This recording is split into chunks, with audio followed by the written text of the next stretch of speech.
Doctor صاحب آپ نے ماشاءاللہ بہت خوبصورت آغاز کیا تاریخ کے تناظر میں عرض کرنا چاہتا ہوں کہ یہ جو توہین رسالت یا ناموس رسالت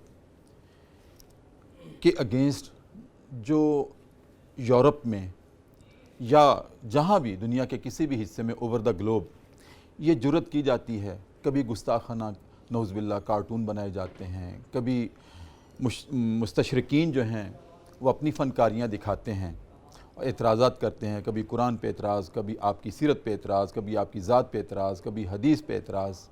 ان سارے اعتراضات کے مستشرقین کے ہوں یا کسی بھی عام وہ یہود و نصارہ کے ہوں یا کسی بھی دشمن رسول کے ہوں، اس کے فکری اور عملی اہداف کیا ہیں؟ وہ چاہتے کیا ہیں؟ دیکھیے بہت ساری چیزیں جو ہیں نا جی انہوں نے اوپن کی ہیں، کچھ چھپائی نہیں ہیں۔ جی جی آپ دیکھیں نا کہ جب افغانستان سے روسی فوجیں نکل گئیں جی تو اس کے بعد ایک نیا اعلان جنگ کیا گیا۔ یہ اعلان جنگ نیٹو کے سیکرٹری جنرل کی طرف سے بھی تھا، رچرڈ نکسن کی طرف سے بھی تھا، اور اس میں کہا گیا کہ دنیا کے لیے اب پہلے سرخ خطرہ تھا، اب سبز خطرہ ہے، اور اسی طرح یہ بات کہی گئی کہ پولیٹیکل اور جہادی اسلام دنیا کے لیے خطرہ ہے۔ یہ خطرے کا تعین انہوں نے کیا اور ایک جنگ پھر ایک چھیڑ دی۔ نیٹو کی فوجوں کو برقرار رکھنے کا ایک جواز پیدا کیا گیا۔ یہی وہ دور تھا کہ سیموئل ہنٹنگٹن کی وہ کتاب دی کلیش آف سویلائزیشن، تہذیبوں کا تصادم۔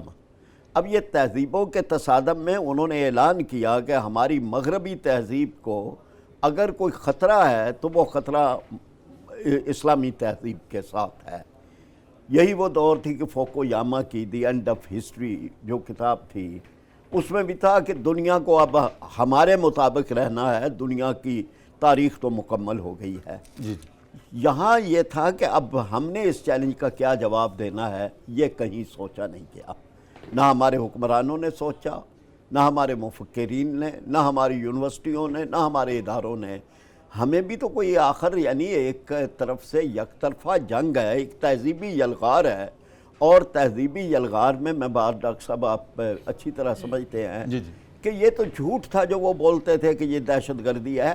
اصل جو انہیں خطرہ ہے وہ اسلام کی اور قرآن کی اثر پذیری سے اور سیرت رسول صلی اللہ علیہ وسلم کے اندر جو دلوں کو بدلنے کی ایک تاثیر ہے، اس سے خطرہ ہے۔ وہ ڈر رہے ہیں اپنی نسلوں کے، انہیں یہ خطرہ ہے کہ 2030 میں فرانس کا اکثریتی مذہب اسلام ہو جائے گا۔ انہیں 9/11 کے بعد سے اپنے ان کے اعداد و شمار یہ ہیں کہ امریکہ کے اندر اسلام قبول کرنے والوں کی تعداد 2.5 لاکھ سے بڑھ چکی ہے۔ وہاں اصل جو ان کو تھا وہ یہ نہیں تھا کہ جی انہیں پتہ ہے کہ دہشت گرد تو وہ خود ہیں، دنیا کا سب سے بڑا دہشت گرد تو امریکہ ہے، جنہوں نے ہیروشیما اور ناگاساکی پر ایٹم بم چلائے اور اس میں ملبے کا ڈھیر بنا دیا، شہر کو لاشوں کا ڈھیر بنا دیا۔ تو اصل مسئلہ جو ہے وہ ہے۔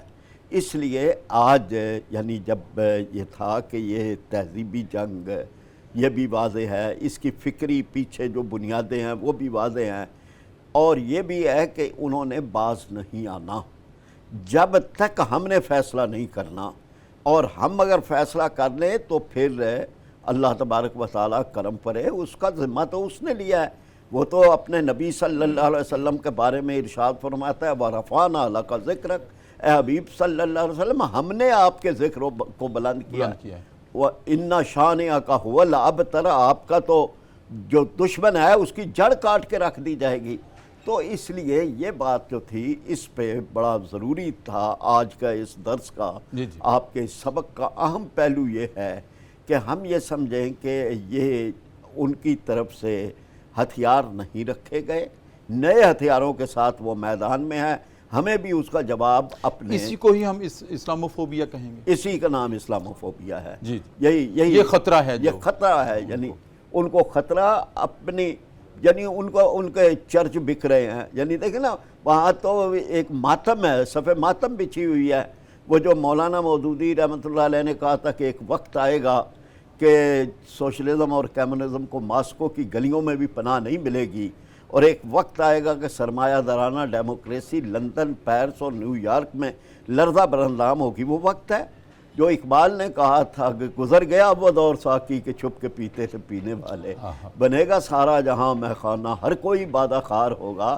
اور تمہاری تہذیب اپنے خنجر سے آپ ہی خودکشی کرے گی، جو شاخ نازک پہ آشیانہ بنے گا ناپائیدار ہوگا، اور نکل کے صحرا سے جس نے روما کی سلطنت کو الٹ دیا تھا، سنا ہے یہ قدسیوں سے میں نے، وہ شیر پھر ہوشیار ہوگا۔ یہ منظر آ رہا ہے۔ جی بالکل۔